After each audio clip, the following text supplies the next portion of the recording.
kanilang proteksyonan sa mga abuso sa'yo.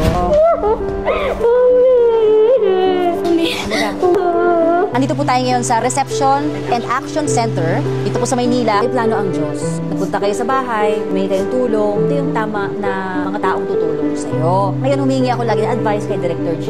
Gusto kanilang proteksyonan sa mga abuso sa'yo. Naghahanap nga si nanay mo ng kulilipatan nyo. Si Director J na daw po ang tutulong, ang magsushoulder. Answered prayer yon, ha?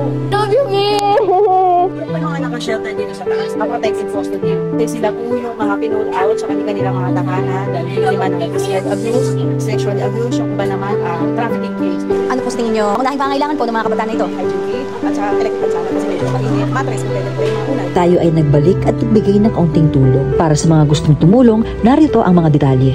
Naibalik na rin si Marie sa kanyang ina sa tulong ni MDSW Director J. De La Fuente. Mayor Isko Moreno, salamat po. Sir J, maraming salamat po.